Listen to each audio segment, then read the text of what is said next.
करी पाहुणे रूबरा करी पाहुणे रूबरा कांडी तो ठोमरा संता लागी संता लागी गाईसी देखोनी बदबदा मारी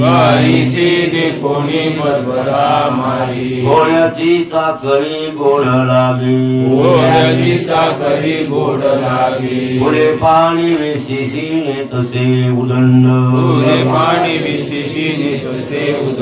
देऊनी जी खांड ब्राह्मणांशी बाईलीच्या गोता आवडीने पोसी माता पितयासी दबडोणी गाईशी देखोनी बदबदा मारी घोड्याची चाकरी गोड लागे तुका म्हणे त्याच्या तुंका तोंडावरी जातो यमपुरी भोगावया गाईशी देखोनी बदबदा मारी घोड्याची चाकरी गोड लागे प्रस्तुत प्राप्त प्रसंगी सेवेसाठी निवडलेला अभंग दररोजच्या पाठातील जगद्गुरु तुकोबाने जगातील देवळीकरांच्या प्रतीप्रमाणे 322 या क्रमांकाचा आपला अभंग चालू आहे आणि काल चालू झालेला जगद्गुरु तुकोबाराय पामराचा निषेध करतात. त्या अभंगात हे सगळं वर्णन पामराचे. या अभंगातला अर्थ प्रत्येक तुकड्याचा प्रत्येक चरणाचा कोणाशी लागतो? पामराशी जोडतो. तो पामर आहे आणि कसा वागतो तर ते पामर असा वागतो. सोयर्या करी पाहुणेरू बरा. पाहुण्याचा आदर करते म्हणजे मग पाहुण्याचा आदर करावं करू नये असं मी काल म्हणलो का? नाही, करावा आदर पाहुण्याचा, पण पाहुण्याचा आदर कामापुरता करावा. इतक्या पुरता त्यांचा सन्मान करायला काही अडचण नाही. बरं काय, तुकाराम महाराजांनी एका अभंगात वर्णन तुम्ही केलेले की आम्ही इतर लोकांशी तितक्या पुरतं वागतो आणि ते वागावं लागते. व्यवहारला धरू नये. व्यवहार असा सांगते की प्रत्येकासंग सौजन्यानं वागावं आणि यासाठी आम्ही तसे वागतो, पण आमच्या मनातले आवड या लोकांविषयी नाही. कळलं? असे महाराज एका अभंगात स्पष्ट म्हणलेले. मग सोयऱ्याचा पाहुणेर करू नये असं नाही, सोयऱ्याचा पाहुणेर करावा तितक्या पुरता.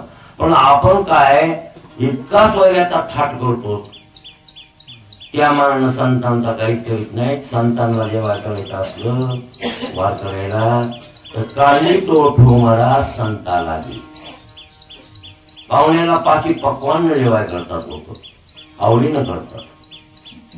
मग तशीच आवड संतांच्या बाबतीत ठेवली तर तुमचा परमार्थ सुधरून जाईल. परमार्थ कामाला येईल आणि तेच खरं कामाला येतं. हे काय कामाला येणार आहे? पाहुणे खाल्ले वळून गेले, काय उपयोग आहे? संत जर ठेवले तर तुमच्या घरी ते कामाला येईल, ते पुण्य अजरामर होईल. अरे एखादा ब्रह्मव्यक्ता जेवला तर महान पुण्य असतो. त्याच्याहून नामधारक सर्वात श्रेष्ठ सांगितलं जातं. नामधारकाची बरोबरी कोणालाच येत नाही असं वर्णन आलेले. पण त्या नामधारकाला त्या संताला कांडी तो ठोमरा. ठोमरा एक नावाचा पदार्थ आहे. त्या काळात त्याचं नाव ठोमरा होता आणि आपल्या काळात आमच्या लहानपणी आतापर्यंत होत. आता या नवीन पोळीला येईच नाही, पण ठुली म्हणते त्याला. ठुली आमचं काही कधी ठुली आहे का तुमच्याकडे? नाही. ठुली गव्हा काय गव्हाला भिजू घातली तर काय तरी माहित नाही. आणि त्याला मग ते कुठायचं. मी खाल्लेली ठुली आणि त्याच्यात गोळ टाकायचं. काय दुसरं काहीच नाही. एवढं टाकलं मीठ, दुसरं काहीच नाही. जिरे वगैरे काय नसते. ते एक प्रकारची खीर करते का तसा पद्धतीनं कुटलेले गहू कुचायचे आणि मग त्याच्यामध्ये थोडा गुळ काढवायचा आणि मग ते संतायला जेवायला कोण केला? रामायणाच्या कांदाला कांदा म्हणजे जेवायला कोण येणार, पाहुणे का वारकरी? वारकरी कसे भामटे असू द्या, पण ते आपण राम भक्त म्हणून जीव घालतो ना. पोतीला जेवढे पोतीला काय आले तेवढे राम भक्त, ते कसे असू जात ना होय. आपली भावना काय संत म्हणूनच आहे ना. नाही कांदा करतो, बारस करतो, पंढरपुरात आपण द्वादशी करतो, कोणला करतो जेवायला? संत आहे ना, वारकरी आहे ना. कोणी असू द्या, कसे असू द्या, होय नाही भाऊ. त्याच्यात काही सगळेच एकलीवरचे वारकरी असतील थोडीच आहे. तुम्ही असं असतील पण भावना आपली संत आहे जीव घालायचे पंढरपुरात. मग तशा पद्धतीने घातलं नाही माहिती की नाही, रावळ्या भरून हे करून आपल्या पोराला खूप आल्यावर ते आल्यावर हे पाहुणे बघायला आल्यावर कसं करतो ना, हात पुसायला दसती हे ते थाट, किती थाट असं नाही भाऊ. वारकरी भारावून जातील ना, वारकरी भारावून जातील तसं केलं नाही. पण त्याचं देवाला कळलं की वारकऱ्याला काय, वारकरी चांगलं म्हणतील वाईट पण चांगले म्हणतीलच की त्याच्याबद्दल काय, पण देवाला कळलं की माझ्या भक्ताला माझ्या उद्देशानं चांगलं जेवाय करायला किती आवड करायला असं वाटेल का नाही? बरं तसं कोणी करतंय का बरं? कोणाला पाहुणे आल्यावर मी बघतोय महाराज लयच, आणि म्हणतेच बी लय पाहुण्याने सोय केली, जितक्या चित्र होतं सगळं ते पुसूच नका, चुका टाकायला सुद्धा त्यांना पानपिचकारी असतात भावी नाही भाऊ. आणि बिड्या इजवायला ते नसतील का डुबके, ते तर आहेतच की. आता बिड्या वाढणारे कमी झाले तर, पण ते डबके बिड्या इजवाय होते की नाही, बैठे काही ना. आता डबक दोन्ही पण दोन छिद्र त्याला एवढाले आणि त्याच्या सिगरेट इजवायची मधात टाकायची, सगळी व्यवस्था जिथले तिथं. जुन्या काळात पान खाणारी माणसं होती त्या काळात, पान पिचकाऱ्या होत्या मधात थुंका टाकायला. हे सगळं अशी पाहुण्याची व्यवस्था हो. हा ते लगेच पाय गळा पाठ, त्याला गरम ओसून पाणी थोडस कोंबूस बरोबर आहे की नाही? अशी व्यवस्था पाहुण्याची करते की नाही पाहुणे? नाही अवलय थाट. आणि मग ते पाय धुवायचे, हे करायचं ते करायचं, हात पुसायचा वेळ लगेच द्यायचं, साबण कोणा लावायला हाताला, ते पुसूच नका महाराज. किती थाट ते पुसूच नका त्या पाहुण्याचा, भलता थाट. एवढा थाट वारकऱ्याचा केला तर जमायचं नाही असं महाराजाला म्हणायचे आव्हान. पण पाहुणे अशी करी सोयऱ्या करी पाहुणे रुबारा. मग सोयऱ्याला पाहुणे करतोय म्हणले, आणि कांदी तो ठोमरा संताला. ठोमरा नाम ठुली, ठोमरा नाम काय? ठुली. लय लय खायला गेली तर मनात गुळ टाकून आणि गव्हाची खीर खा आणि तो उपाशी मरा. त्याच्यावरच ते गुजरान. पुन्हा आता आलेले सांगा की नाही भाऊ, त्याच्यानं जेवण होतंय का पोळीवर? सत्यात कसं करावं माणसानं सांगा. वाईले आलेले वारकरी घर तुम्ही गावात घरी जेवताल काय घरी जाऊन, पण आलेल्या पाहुण्याला अवघड कसं म्हणणारे त्या ठुलीवर राहावं लागेल की नाही? आता ते आले कसं तुमचं काय म्हणते? मुक्कामाला बाहेर पाहुणे सत्याला आलेले आणि दिवस मोठा पंक्तीला खीर केली खायला आणि खाल्ली, त्याच्यावर राहावं लागेल की नाही? हा हे ही भावना कोणाची असते? पामराची. पामर असा वागतो, 81-70 पंगत घेतच नाही ना, त्याला गळतच नाही. कांड बारस हे करावं ही भावनाच नाही महाराज, ही भावनाच नाही. ती मनातूनच असलं पाहिजे महाराज. मनातून असावं. तुळशीची या झाडा हा दुरोणीची घाते शिंतोडा. हो, दुरोणी न घाली शिंतोडा, दुरोणी न घाली. तुळशीच्या झाडा दुरोणी न घाली शिंतोडा. द्राक्षाच्या तरी पुढा दूधची. बरोबर आहे ना? तुळशीच्या झाडाला नामून पाणी टाकायचं जेव्हा आलं, आणि द्राक्षाला दूध होते कमरेला, आणि टाकीत नाही का दूध खत म्हणून पुन्हा पहिल्या काळात वापरीत होते. नाही खरंच द्राक्षाला पण द्राक्षी दूध, जेव्हा द्राक्षी दूध घातले तेव्हा वाया गेली गवले. असं वाया गेले वाटते काय? द्राक्षाला दूध घालायला तुम्ही? अरे द्राक्षाला दूध घातल्या मला वाटते काहीतरी त्याला गोडी म्हणा, फळ जास्त लागणार, काहीतरी त्याचा उपयोग होतो. पण ते घालायचं ज्ञानेश्वरीच आहे ना. द्राक्षाला दूध घालावं म्हणजे खत म्हणून बर एक प्रकारचा पौष्टिकता. आणि ते दूध घातल्यावर त्याच्यात काही चव म्हणा, गोडी म्हणा, फळ घारणं म्हणा, फळ टिकणं म्हणा, काहीतरी प्रकार घडत असेल प्रक्रिया ती. हा काहीतरी असेल ना. उग कसं उगं नाही ना महाराज, ते फुकट नाही ना. त्याच्याकडून फळ घ्यायचे आपल्याला म्हणून दूध घालायचे ना. त्या द्राक्षामध्ये दूध टाकायचे. वाया गेले गमले. काही लोकांना वाटतं वाया गेलं दूध, टँकरवर दूध आणलंय ना आणि द्राक्षाच्या झाडाला घातलं, वाया गेलं. वाया नाही जात ना, त्यानं घातल्याला खत उपयोगाला येतो. पैसे पुन्हा लाखो रुपये होते, ते करोडो रुपये त्या द्राक्षाचे. मग ते अपेक्षा आहे ना, पैसे मिळवण्याची काय अपेक्षा आहे. आणि तुळशीला पाण्याचा शितोळा घालीत नाही, फुकटचं पाणी, त्याच्यात काय मिळणार आहे नाही भाऊ? तुळशीला पाणी टाकल्यात काय मिळणार आहे? मिळते काय नाही कुठं, आपल्याला नगदी पाहिजे आपल्याला. उदार काय कामाचं होय? बरं ते का दृष्ट आहे? दृष्ट आहे का? दिसलं का तुळशीला पाणी घातल्याचं फल तुम्हाला? हे दृष्ट आहे ना. आता द्राक्षाला दूध घातलं की सरीला करोडो रुपयाची द्राक्ष होत येतं. हे दृष्ट खरे की नाही भाऊ? मग द्रष्टाची गोळी आपल्याला का दृष्टाची गोळी आहे? द्रष्टाची गोळी आपल्याला नगदी पाहिजे.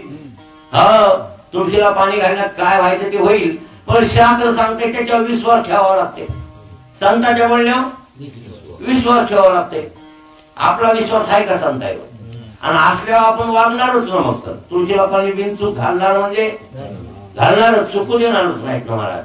तुळशीला पाणी घालणार चुकू देणारच नाहीत. पण ते आपल्याला विश्वास संतांवर काळा सारावा चिंतने, एकांतवासी, गंगा स्नाने, देवाचे पूजने, प्रदक्षिणा आहे हो. सांगितलं तुकाराम महाराजांनी. हे खरे वाचे म्हणता गंगा गंगा, सकळ दोष जाती भंगा, हा दृष्टी पाहता ब्रह्मगिरी. हे या बोलण्यावर विश्वास पाहिजे का कसा पाहिजे? तुमचा विश्वास पाहिजे ना संतांच्या बोलण्यावर. आपला विश्वास असल्यावर तो विश्वास धरणारा माणूस तो बिनचुकच करतो. त्याला कर म्हणण्याची काय गरज आहे? घालू नको म्हणलं तरी घातल्याशिवाय राहत नाही. हा, तुळशीला पाणी रोज नेवानं घालणार म्हणजे घालू नको म्हणलं तरी घालणार नाही, पण त्या पावसात घालणार. काय म्हणणं तुमचं? तुळस कोण्या गावाला इथं नसली तर तिथं, तिथं नसली तर तिथं. आणि देव त्याला देते. महाराज आम्ही चारोधाम यात्रेत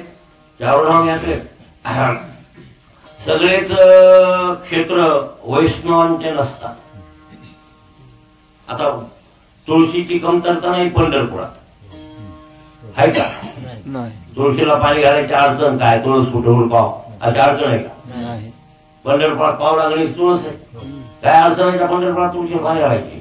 गोकुळ वृंदावन तुळशीला अडचण नाही, तुळशी असते का? वैष्णवाची गाव आहे. जिथं जिथं वैष्णवाचं मंदिर असेल विष्णूचं आणि वैष्णव भक्त असतील तिथं तुळशीला. पण शैव भक्ती तुळशीला त्याज्य तुळस, ते उपटून टाका म्हणते. तुम्हाला काय सांगावं त्याचा? हा, शैव भक्तीतले लोक आहेत, वाली समाजातले लिंगायत लोक, ते एक महाराजांना सांगितलं देऊळच्या वाण्याला तुळशी उपटून टाका, आपल्याला जमत नाही. काय काय वाण्याने विश्वास ठेवून उपटिल्या, काय काय वाणी म्हणजे नाही. वारकरी काय काय वारकरी घ्यायचे आणि त्यांनी नाही उपटिल्या. मला ते मला कळालं की कोणता तरी एका आला साधू आणि त्यानं तसं सांगितलं. मग आता असे कट्टर शैव ज्या गावात आहे त्या गावात तुळस मिळणं मुश्किल आहे. उज्जैनला तुळस मला मिळणार आहे, उज्जैनले. आणि ते महादेवाचं गाव आहे ना. आणि मग तिथं तुळशीला घाटाला राहायला बसविलं आणि मी तुळस उघड्या आता अंगावर पाणी नसतीच ना, तुळशीला पाणी घालायचंय उघडा व्हाव्या. हा, तिकडं काय आधी ट्रेन लावलेला माणूस काय चालाय आणि ते हे काय डोक्याली गेले. ते मला काय काय हसू लागले. मी म्हणलं बाबाजी तुळस का आहे? क्या बोलते? तुलसी तुलसी इधर नाही मिळते. हसायले मला. त्याला रताळ कुंकुणा लागली अरे हा मी का काय करा. मग ते एक जण बिचारा भेटला, त्याला कळालं हे भाविक गेली. मग त्याला सांगितलं फलाण्या मंदिरात तुळस आहे. मग त्याला सांगितलं त्या मंदिरात जावं लागलं. पण मिळाली की नाही? कुठेही मिळती घालणारा. पाणी घालायचे का तुळस मिळती, मिळत कशी नाही? भारत देशात कुठेही. हा, पण तितका सायास कोण करतय? सायास तर पाहिजे ना. आपला संतांच्या बोलण्यावर काय असला पाहिजे? विश्वास असला पाहिजे. तुळशीची सेवा येणं केलं प्रकारे रोज झालीच पाहिजे. थोडी थोडं तरी पाणी घालणं, त्याला गंध लावणं, पाया पडणं. मातच तुळशी गोविंद हृदयानंदकारिणी नारायणस पूजार्थम शिलो मी त्वाम नमोस्तुते. तिथे मंजुळा तोडायची आहे तर हा मंत्र म्हणावा लागतो. हे मंत्र म्हणूनच तोडायची ती मंजुळा, उगत तोडता येत नाही. मंजुळा तोडा, द्वादशीला मंजुळा तोडायच्या नाही, एकादशीला तोडा जमते. ती तुळशीची मंजुळ तोडायला एकादशीला परवानगी आहे, पण द्वादशी दिवशी तोडायची नाही, मंजुळ तोडायची नाही द्वादशीला. मग रात्री तोडून ठेवलेली व्हायची जमते. विष्णूला व्हायची का द्वादशीला तुळस, मग रात्रीच अगोदर, रात्री म्हणजे रात्री नाही, दिवस माळवल्या, दिवस माळवल्यावर दिवस निघोस तर कोणतंच फुल तोडू नका. आंबा तोडू नका, झाड काय तोडू नका, फळ तोडू नका, फुल तोडू नका, वांग तोडू नका, टमाटे तोडू नका. रात्रीच्या काहीच जमत नाही भाऊ. दिवस माळवला होय का भेगी साहेब, दिवस माळवला की वनस्पती झोपी घेतात दिवस निघूस तर. आणि तुम्ही ते जखम करणं गुन्हा आहे, म्हणून दिवस माळवला की फूल नाही तोडायचं, पान नाही तोडायचं, आंब्याचं फळ नाही तोडायचं, कोणतं नाही. हा पडलं असेल तर ते वेगळं, पण तोडातोडी करायची नाही. तोडायचं इथं दिवस निघाल्यापासून दिवस माळवेपर्यंत. मग दिवस माळवायच्या अगोदर तुळस तोडायची तुम्हाला, तर उद्या व्हायची भाग्यकादशीला तोडून ठेवा. तुळस 5 दिवस शास्त्राने सांगितले, पारशी होत नाही. किती? 5 दिवस. आज तोडलेली तुळशीची मंजुळा येतात, 5व्या दिवशी व्हा, शेळ्या होत नाहीत मंजुळा. शास्त्रात वर्णन इतकं महत्व आहे गयाचं. आणि जितकी प्रिय आहे ती विष्णूला तेवढी तुळस प्रिय आहे. अतिप्रिय आवडे अतिप्रिय. तुकाराम महाराज प्रमाण तिथं काय उपसारात लावलं, अतिप्रिय म्हणजे अतिप्रिय. तुळशीचा बुखा त्याला आवडत आहे म्हणला, अतिप्रिय आवडे तुळशी बुखा. तैसी प्रीती नामा पद पंकज पादुका श्री मस्तकी मंदिर है ना, असं वर्णन आहे. महाराज भगवंताला विषय सुद्धा महिमा कार्तिक मासी, तर राधा दामोदर असते तुझं पास. जय देवी जय देवी जय माये तुळशी, काय कलियुगी तारक तू एक होसी. नाथांची आरती तुळशीची, शपक आरती आहे म्हणून नका, ह्या जिमजोळ्या त्या पुस्तकातल्या मुलीत जाऊ नये माणसाला. जर नाथाच्या गाथेची आरती पाठ करा तुळशीची, आणि भैरवाच्या गाथ्याची एक आरती आहे. तुळशीची आरती नाथांची एक म्हणा किंवा बहिणाबाईची म्हणा, पण हे संतांची आरत्या म्हणून नका जीवजोळ्याच्या. त्या जीवजोळ्या आरत्याच बाम नाही करत त्या लग्न लावायला. लग्न लावतात नका दिवाळीला हे, हा पण त्या आरत्या म्हणते. तुमच्यात रोज लग्न लावते का? बारशी बसून ब्राह्मण येते का? ती जोडी लावते. बर बर. मग तिथं आरती कोणती म्हणते? जीवजोडी नाही म्हणायची, ही पाठ करायची आरती. कोणती? नाथांची किंवा बहिणाबाईची. आणि मग ती तुळशीला, आणि मग तिला तुळशीची मंजुळा तोडायची असेल तर तसं मंत्र म्हणावं लागते बरं.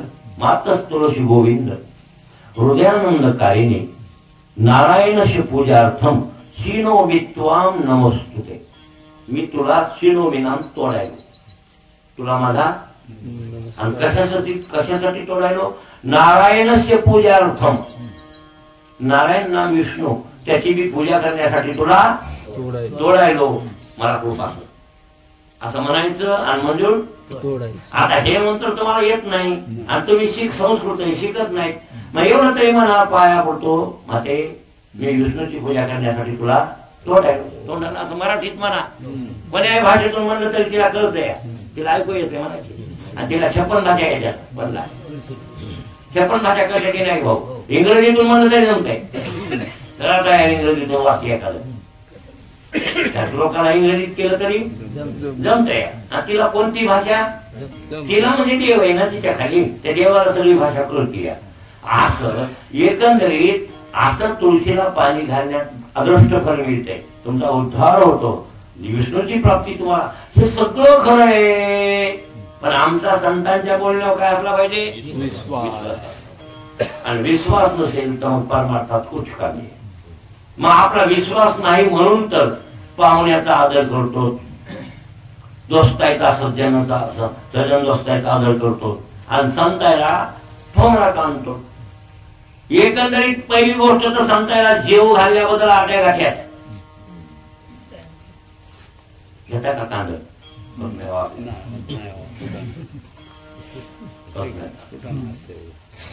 कसं वाचत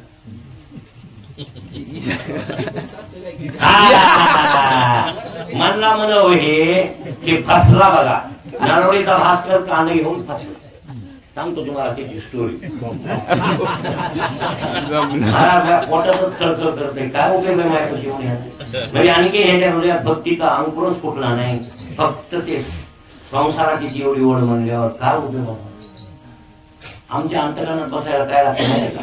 जितका परमार्थाचा आवड करी माणूस तितका मला आवडते, मला खरं सांगतो. आणि त्यानं मग पुलावा घातला जेवायला, आणि ही अशी वरपंग भक्ती असेल तर ते आम्हाला पटत. आणि खऱ्या वैष्णवाचं हे लक्षण आहे, पुढी पुढी केलं की ते माणूस प्रिय होत नाही, त्याला चांगला वागल की प्रिय होत, त्याला म्हणते खरा संत. तुकाराम महाराज स्वतः म्हणले, आम्हा देणे धरा.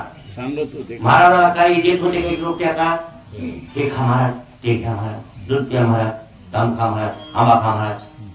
हे नकार म्हणले, कपडे घ्या सोनं घ्या, मला गरज नाही रे, मला काय आहे ते सांगू का तुम्हाला? महाराज म्हणले, तुम्हाला काय द्यायचंय मला सांगू का? ते म्हणजे सांगा. काना सांगतो म्हणले. आणि अति गुह्यतम गोष्ट कशा सांगावी? आपल्या आवडीची गोष्ट गुह्यतम ती काना सांगावी. मला काय आवडतंय ते सांगतो म्हणले. आम्हा देणे धरा सांगत होते कानी, चिंता पाय म्हणे विठोबा. तेने माझ्या मना होय समाधान, विलास मिष्टान्न नलगे सोने. तुमचा विलास नको, मिष्टान्न नको, आणि तुमचं सोनं नाणं नको नको. द्वारी वृंदावन काय काय कंठी तुळशी माला, द्वारी वृंदावन बर काय, आणि कंठी तुळशी माला बर काय. त्या तुका म्हणे त्याच्या घरीची उष्टावळी, तो मज दिवाळी दसरा. त्याच्या घरचं उष्ट खाल्लं तरी मी दिवाळी दसरा समजी, कळलं? पण असा वागला, असं वागत असेल तिथे मला आवडतो. किती आवडीने करावं, किती आवडीने करावं. माझं कांड आहे मी सोडणार नाही, माझं कांड आहे मी सोडणार नाही. आमच्या भांडण करते काय काही नियमावली नाही, नाही नाही, आमचा नियम आहे, मला मीच करणार असं नाही. काही लोक आहेत मला बापल्या विचार लोक आहेत. पोळ्या पुरणपोळ्या सगळ्याला पोळ्या जेवायला बक्कळच्या कानाला आणि गुट्टे गुरुजीला बोलायची कीर्तनाला. त्या काळात ते गुट्टे गुरुजी होते बुद्रुकला, ते बुद्रुक शिरशी नाही का त्या कांड्यावर, तिथून ते गुट्टे गुरुजी कवा कवा शिकून असल्यावर पायाने इतका शिकून तो काय काळात. आणि काय रोड होते काय बुजुर्ग पाहून आवडवर शेळगाव सायकल मागे आणि पायाने. आणि तशा परिस्थिती संध्याकाळी येऊन यायची बघा खा. मग गुरुजीला जेवायला फक्त दूध आणि भाकर, दूध घरी भरपूर आंघोळ करायचं दूध आमच्या घरी, आंघोळ करण्यासारखं भांडवड दूध. मग त्याला काय खायला किती खाते, दूध खायचं, गुरुजीला झोपायचं, मला अण्णानं म्हणायचं चुरपा आहे. महाराज चढून आले आणि चढून येत होते, पायानं टणकून येत होते. आणि चूर पाया कीर्तन होणारे महाराजाचं पाय चूर जाते. मग त्या पाय चोराचे घंटावर विचारा गुरुजीला, गुरुजीला आता विचारा मी पाय चोरले का नाही, त्या घरी पाय चोरायचे. मग संध्याकाळी कीर्तन गुरुजीचं नव्हते 11 कीर्तन कांड हौसानं कांड करायचे म्हणतात. लोक जेवायला भरपूर तितक्याला पुरणपोळ्या. एखाद्यावर कडवू गेलते, कडवू पदार्थ तुम्हाला माहिती का नाही? जाऊन येते ना लग्नात पुकारा, म्हणजे उद्या आपल्या पुकारा असल्यावर ते कशा येत्या म्हणून शिदुऱ्या करायच्या असतात, शिदुऱ्या करायच्या. खरे खरे आणि कांद बारच असल्यावर मला वाटतंय कोणाचं बी असलं तर हौसानं जाऊ बाईनं, आणि हौसानं जाऊन स्वयंपाक वाट करायचा. पण भावनाच नाही मला जायबाई, आता जायबाईची भावनाच नाही. त्याच्या डोसक्यातून हे निघून गेले. आपले कष्ट लावावे परमार्थाला. मग ते कोणाचंही कांड असू, ते आपल्यात येते काय वेळी नाही येते त्याचा विचार करायचा नाही ना, काय होता ते. आणि ती आल्यास तर उसनवारी झाली म्हणत. जे कोणी येत नाही त्याच्यात करावं, ते झाला परमार्थ. आपल्यात नका येऊ जाते, पण आपण त्याच्यात जाऊन कांडाला वाढावं. ते नका वाढू द्या ना, पण आपल्याला त्याच्यासाठी वाढायचं का देवासाठी. आणि ही भावना ठेवा, ही भावना ठेवल्यावर तुमचा उद्धार झाल्याशिवाय इथं उसनवाऱ्या बघतात तुम्ही. ते कांड त्यानं का वाढलं आमच्यात. ते लग्नात विचार करा ना, लग्नात तर ठीक आहे, त्याच्या लग्नाला तुम्ही जा, की आपल्यात येत आहे त्याच्या, ते आपल्यात येत नाही त्याच्या लग्नाला तुम्ही जाऊ नका. हे कुठं धरा अशी आबोला, लग्नात धरा, व्यवहारात धरा, परमार्थात नाही धरायचा.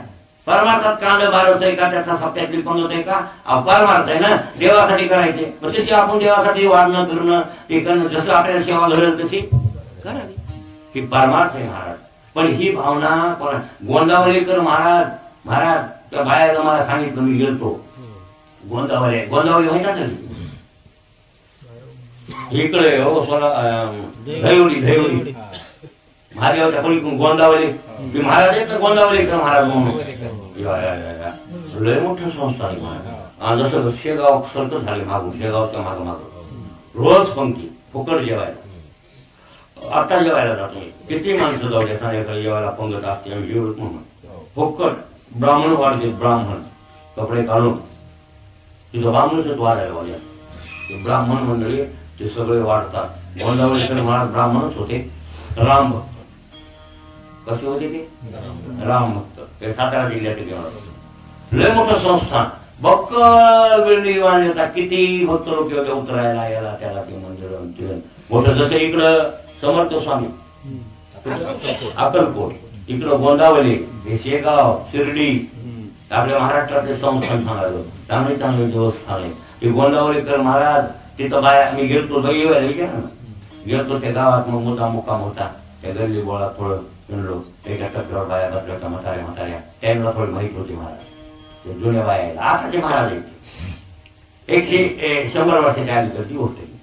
तर त्या बाया म्हाताऱ्या त्या बसल्या त्या बोलत. मग त्यांना म्हणलं मी गोंदावळेकर महाराजांचं काढलं. त्या म्हणजे आले महाराज चांगले होते महाराज आम्ही नवतरण्या होतो तवा म्हणत होते महाराज बोल देवाचा स्वयंपाक या स्वयंपाक करायला आणि मग स्वयंपाकाला आम्ही जायचं. मग महाराजांना म्हणायचं रिकामा करू नका स्वयंपाक राम राम म्हणत करा. काय म्हणत करा तर का बोल हो म्हणता नाही तर असत्या ना बोल हो स्वयंपाक राम राम म्हणत करा. देवाचं नाव घेत करा. देवाचं नाव घेत स्वयंपाक केला की ते खाणाऱ्याला पचनी चांगला पडतो आणि त्याचा रस चांगला तयार होतो. मग आम्हाला सवय लागली महाराज आम्ही आता बी म्हातारपणापासून घरचाही स्वयंपाक करायचा असला तर कसा करतो राम राम असं गावच्या बाया म्हणून लागले. म्हणजे भक्तीला लावली कोणी गोंदावळेकर महाराजांना हे लोक भक्तीला लावले आणि त्या बाया आवडीनं त्या म्हणणाऱ्या आम्ही कोणाचाही स्वयंपाक सांगितला देवाचा तर पैसे घेत नाहीत महाराज. आमच्या घरी बी असला तर आम्ही त्याचे पैसे घेत नाहीत आम्ही हौसनं करतो. आणि आता घरचाही स्वयंपाक करायचा असला तर राम नाम म्हणत करतो. आम्हाला सवय लावली आमच्या महाराजांना. असे गोंदावळेकर महाराज चांगले होऊन गेले त्या तिथं. म्हणून महाराज जर परमार्थाचा स्वयंपाक करायचा असेल तर त्याला विनामूल्य करा. रुपयाची अपेक्षा करून जेवण्याची सुद्धा करू नये. आता तिथं जेवायला काही अडचण नाही कारण काय पंगतच असल्यामुळं देवाचा प्रसाद असल्यामुळं तुम्ही सगळ्यांना जेवायला त्या बोला तयार केले तुम्ही जेवण्यामुळे केले पण तुम्ही जेवायला काही अडचण नाही. जेवायला हरकतच नाही.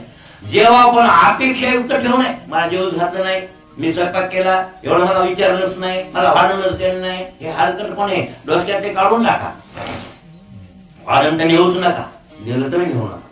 मग तो मजुरी घेतल्या म्हणतात हा जेवायला अडचण नाही. लक्षात आलं का बोलले विके साहेब म्हणलं राग येऊ द्या. कुठं पंगत आहे तिथं जेवायला तुम्ही जरूर जा आणि जेवण करा.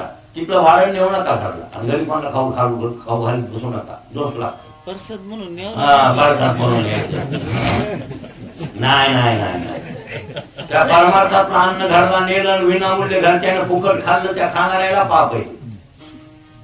उरल्यास काय करा टाकून दिल्यापेक्षा हे म्हणते उरल्यावर तुम्ही म्हणतात नाही उरले आज गोर गरीब असते तर त्याला वागा त्या श्रीमंत घरी काय कमी करेल तुम्ही बघा नाही वाळून आता ती गाडी असते कोणी गरजू आणि त्याला द्या की तुम्ही घरला न्यायचा चांगल्याने घरला काय न्यायचे हा आणि त्या आपल्यासारख्याच्या घरी येऊन घरच्या माणसाने फुकट खाऊ घालून त्याला दोष आहे की घरी बसून ठेगावून एक तर कीर्तनाला नाही आले परमार्थाला नाही आले आणि आईची येऊन तिथं खाली म्हणलं त्याला पाप आहे का पुण्य आहे. म्हणून तर आळंदीत पंढरीत जरूर जेवा त्यानं पंक्ती केलेल्या असत्या त्या कोणी त्या आळंदीत पंढरीत आंदोलन करणाऱ्याने काय केल्यात पंक्ती तुम्हाला जेवायच केल्या जेवा पण टाळी हा मोकार हिंडू नका. त्याचा सप्ताह तिथं आहे. तुम्ही आपलं इकून तिकून यायचं टवाळे हाणून फुकट जेवायचं पाप लागते चांगलं नाही ते फुकट खायचं नाही.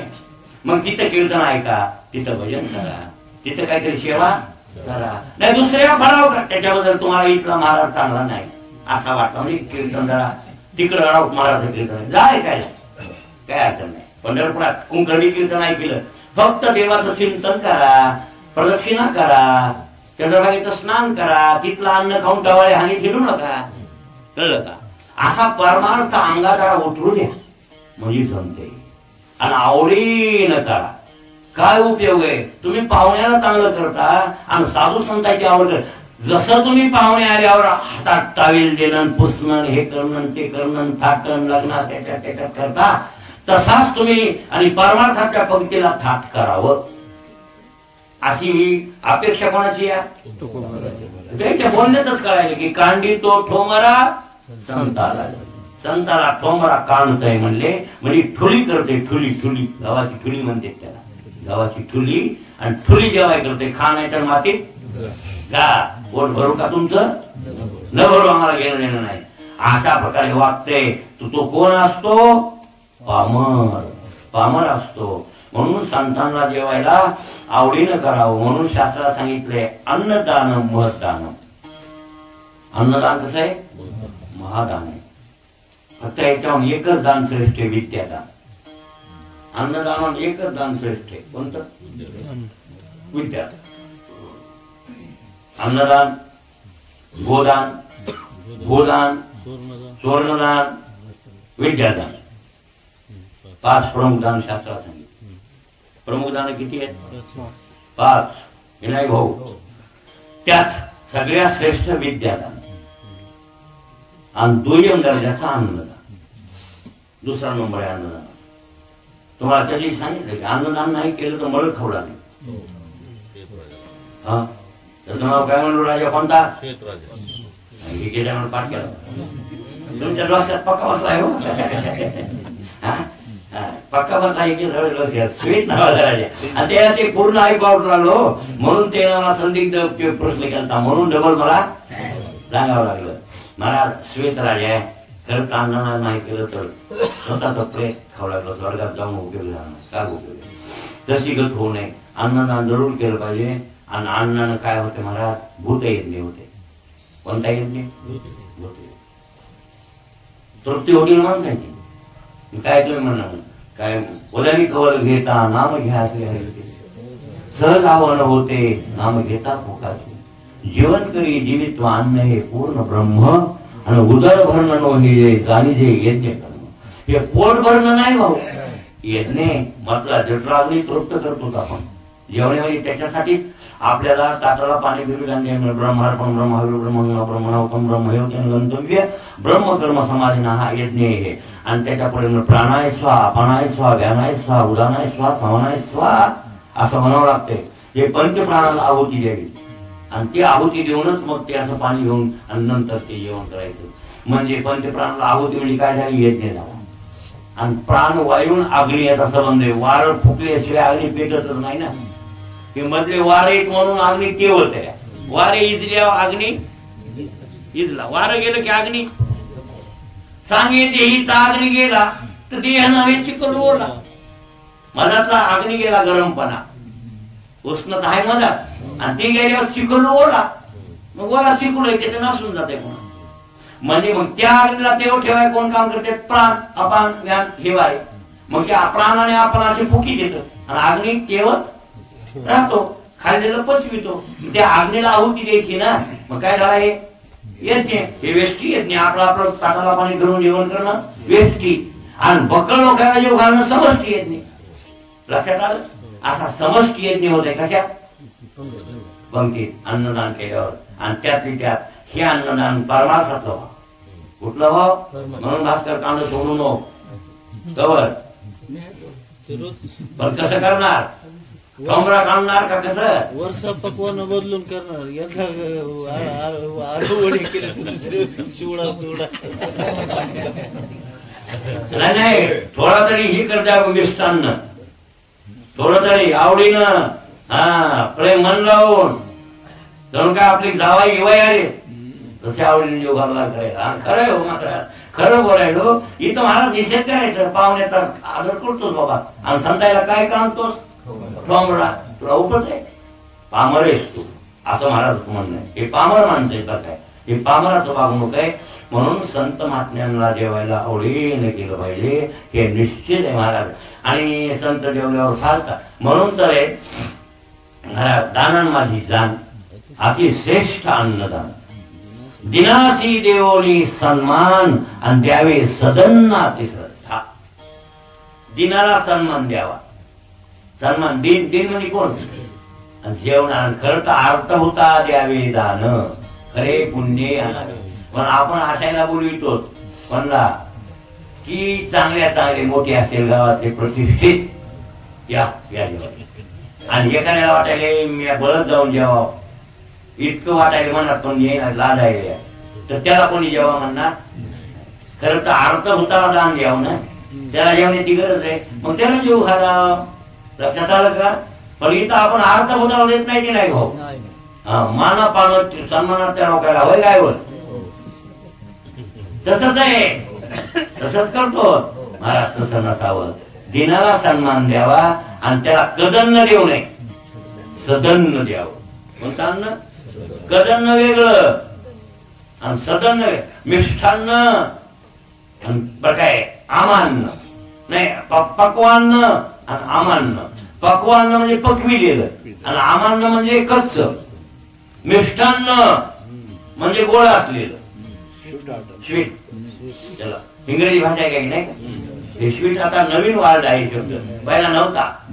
हे स्वीट हा पहिलं मिष्टान्न म्हणजे मिष्टान्न म्हणजे सदन्न याचा अर्थ उच्च प्रतिसाद. पोळी पुरी चपाती भात भाजी असं याला म्हणायचं सदन्न. आणि असं सदन्न दिनाला द्यावं आणि त्याला जीव घालावं देव समजून. तर तुमचा उद्धार झाल्याशिवाय भूत येत नाही होते, भूत येत नाही. आणि याच्यासारखा मोठा यज्ञ कोणताच नाही परमार्थ. अशा प्रकारे यज्ञ केले पाहिजे आणि ते चांगलं असते. 4 वारकरी आपल्या घरी जेवले, वर्षातनं कधीतरी आपल्या घरी 4 वारकरी जेवले, संत जेवले, चांगलं होत असते. आणि तसा तर दररोज आलेला अतिथी देवच असते. कोणी अचानक आला आपल्या दाराला आणि ते जेवला देव घातला तर ते अतिथी देव आहे, पांडुरंग आहे. ते आलेला कोण आहे? ते पांडुरंग. असा पांडुरंग समजून त्याला जीव घालायचं आणि त्याला पोटभर जीव घालायचं. महाराज भरल्या अंतःकरणाला आशीर्वाद मिळतो. तुम्हाला काय सांगावं. म्हणून जेवण्यामध्ये कोणालाही जीव घाला, पाप लागत नाही, पाप लागत नाही. म्हणून तर अन्नदान वस्त्रदान याच्यात पाप पुण्याचा विचार नाही. विद्यादानात विचार आहे. विद्यादान श्रेष्ठ खरं आहे पण पात्र पाहून विद्या द्यावी लागते. उगवच मूर्खाला ब्रह्मज्ञान शिकविलं आणि त्याचा मोठ्या बडबड करायला काय उपयोग होते. म्हणून म्हणले महाराज विद्या गुरुप्रतिष्ठा बोभाई यायचं होतं. इष्टची परी अनिष्ठा कारण सांगे आपुलीच जननी लग्न दाखविल्या जनी तीर्थाची परी पत्नी कारण होय. विद्या गुरुने दिली या गुरुप्रतिष्ठा विद्या आणि बोभाई यायचं होता. कुठं सांगायला हे चव्हाट्यावर सांगायला, रस्त्यावर चव्हाट्यावर बाजारात सांगायला. इष्टची परी अनिष्ठा कारण ती उद्धार करणारी विद्या आहे पण ती चव्हाट्यावर सांगितल्यामुळे अनिष्ठाला कारणीभूत. सांगे आपली जननी आपली माय आहे, आपलीच आई आहे. तर लग्न दाखविल्या ज्यांनी तिला नागोर केलं म्हणजे लोकांना. तिथं लुगडं फिरून घेतलं आणि नागवी दाखवली लोकायला. कोण? आई. आता तीर्थ आहे ती आई. कोण आहे? तीर्थ आहे. तीर्थाची बरी पतनी कारण होय. तिला नागोर केल्यावर तीर्थच पण पतनाला कारण ठरलं. हो नागरी कशी दाखवतो तुमची माय जगाला. तशी विद्या आई आहे आणि त्या विद्या आईला चव्हाट्यावर कसं सांगता तुम्ही. म्हणून विद्या गुरुनं द्यायचे का तर कोणाला द्यावी ह्याचा विचार करावा लागला. ती विद्या घेण्याच्या लायकीचा आहे का आणि असा असेल तर त्याला विद्या द्यावी. इथं अन्नदानात तसं नाही. अन्नदान वस्त्रदान द्यायचंय का ते देण्यासाठी किती हलकटे म्हणजे खाटी गया गाय कापतय कापुले घेणं देणं नाही. घरला आलाय का आणि जेवायचं म्हणाले का भूक लागली घाला जेव घालायचं जा मामा पाप करेल. पाप होणार नाही, पाप होत नाही. कारण काय अन्नदान केलं ना आपण पाप होत नाही, भूत येत नाही झाला. ते खाटी काय का पापी का पुण्यवान नाही विचार करायचा. मित्र वस्त्र एक दान, कपडा नाही अंगावर त्याला गरज आहे अंगड्याची, न बांगडं घेऊन गेलं किंवा पांगडाय नाही पहिल्या काळात पांगड्या मिळत होती गोरगरीबाला गुरुजीला द्यायचे. आपले रंगनाथ गुरुजी येत होते नावेकडे. आमचे नावेकर गुरुजी दाढीवाले महाराज, त्याच्यामुळेच आम्ही येतो. आमचे गुरुजीच महाराज होते. आमचं नावच होतं महाराज गुरुजी. कोणते गुरुजी? महाराज गुरुजी. आज महाराज गुरुजी नाही आता आम्ही म्हणाय. गुरुजीच महाराज होते. वैजनाथ पांचाळ ते बी महाराज. आणि ह्या दोन महाराजाच्या मनात आम्ही तयार झालो अशी गुरुजी. ती वर्षाने स्वतःच्या पगारीतून, पगार म्हणजे सरकारी पगार होते, सरकारी पगारीतून काहीतरी 20-25-50 सीट आणायची त्यांनी. रगी आंध्रायची सोलापुरी सीट नव्हती का. आणि मग आमच्या चुलत्याला म्हणायचं, जे मांगवाड्यात महारवाड्यात जे गरिबीतले हरिजन लोक त्यांना पांघऱ्या मिळत नाही, अशा लोकांना ही वाटप करायचं. आणि ते तुम्ही करा. मग आमच्या आम्हाला गावात त्याला माहित असते हे गरिबीतली माणसे, त्याला बोलवायचं आणि ती तिथं सो खर्चातून त्या पगारीतून करत होते. लाच तर खायचं नावच नव्हतं त्या काळात. मास्तरायला लाच नव्हतं एवढ्या. आता मास्तरायला लाच हो निष्काम लोक. वस्त्रदान केलं का ते मागे का मारे का हे काय बामण का कोण कोण कोण गरज नाही. खाटी काचू द्या, पांघरायला द्यायला काय अडचण नाही आणि जेव घालाय अडचण नाही. फक्त एवढं मात्र आहे की पुण्याची स्टेप आहे. खाटकाला जेव घातलं, मालकाला जेव घातलं तर खाटकापेक्षा मालकाला जेव घातल्या जास्त पुण्य. पण पाप नाही बरं. खाटकाला जेव घालण्यास सुद्धा पाप नाही. फक्त स्टेप वाढली, स्टेप वाढली, पुण्याची स्टेप वाढली. त्याच्याहून म्हणून तर महाराज नाथांचा गाथा वाचा नाही कळेल तुम्हाला.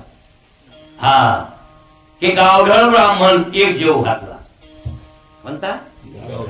गावढळ गावढळ येळपट उगा आपलं, त्याला काही येत नाही, अभिषेक नीट करीत नाही, असा गावढळ एक जेव घातला. आणि क्षेत्रावरले बरं काय असे नाही, गावढळ 10 घातले आणि क्षेत्रावरला एकच घातला. पैठण पंढरपूरचा तर पुण्य त्या क्षेत्रावरला त्याच्यापेक्षा पुन्हा आणखी बरं काय.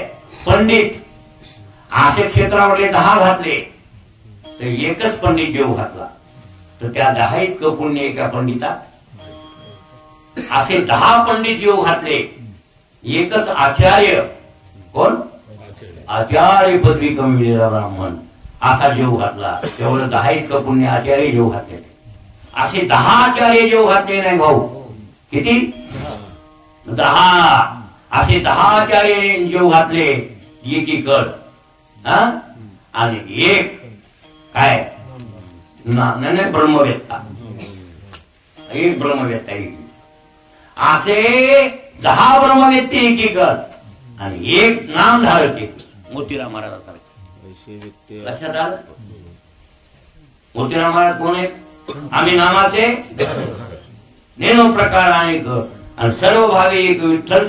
रात नाही होत मोतीराम महाराजांचं दुसरं काहीच नव्हतं महाराज. भजनच होतं. तुका म्हणे येते भजन प्रमाण, जास्त बोलायचंच नाही. नामधारकच होते महाराज कोण? आणि मारुतराव महाराज होते महाराज. दिनरजनी हाचे धनदान गोविंदाचे. मारुतराव महाराजांनी रिकामा बघितलंच नाही, रिकामा बघितलंच नाही महाराज. कीर्तन चालू असेल कोणाचं बी तरी बसलेली होतीच ऐकत. बरोबर की झोप तरी अशीच. बरं झोप मानव तर कीर्तन करता करता डोळे उघडत होते. त्याला प्रमाण हुटकं आहे का महाराज लगेच प्रमाण सांगत होते. मारुतराव महाराज सांगत होते की नाही हे प्रमाण असं. बर पुन्हा कीर्तन आणली ह्या गावात त्या गावात चाले गाडी. हा का दुसरा धंदाच काय? धंदाच एवढा दिनरजेनी त्याला म्हणते महात्मा. आणि असा मारुतराव महाराजांसारखा किंवा मोतीराम महाराजांसारखा रंगादोनी परभणीकरांसारखा नामधारक एक जेव घातला तर ते कितीतरी ब्रह्मवेत्ते जेव घातल्याप्रमाणे. म्हणून आपण ब्रह्मवेत्ता जेव घालणं काय साधी गोष्ट आहे का काय महाराज? 10,000 ब्राह्मण जेवलेलं पुण्य लागते. किती? 10,000 ब्राह्मण जेवलेलं पुण्य एक ब्रह्मवेत्ता जेवण्यात आहे. इतका ब्रह्मवेत्ता महत्वाचा आणि त्याच्याहून नामधारक श्रेष्ठ आहे. म्हणजे नामधारक ब्रह्मवेत्त्यापेक्षा श्रेष्ठ आहे. आणि ब्रह्मवेत्ते पहिल्या काळात ते किती 4च होते. सुख, याज्ञवल्क्य, दत्त आणि कपिल मुनी, हरिस दानवनी हरी, हे 4च ब्रह्मवेत्ते जुन्या काळात. बरं काय कोण? सुखाचार्य, याज्ञवल्क्य, दत्तात्रय आणि कपिल मुनी. तिघजण हे ब्रह्मचारी, सुखाचार्य ब्रह्मचारी, कपिल ऋषी ब्रह्मचारी, बरं काय दत्तात्रय ब्रह्मचारी, आणि हे 2 बायका त्याच्यात मिसळ आहे. तरी योग्यता सारखीच. दत्तात्रय काय आणि याच निवडके काय, बायका असू द्या 2 त्याला, तरी ब्रह्मवेत्ता. आणि असा ब्रह्मवेत्ता जीव घातला महाराज, काय सांगावं तुम्हाला, 10,000 ब्राह्मण जेवढे इतकं पुण्य, उद्या बघू टाइम संपला.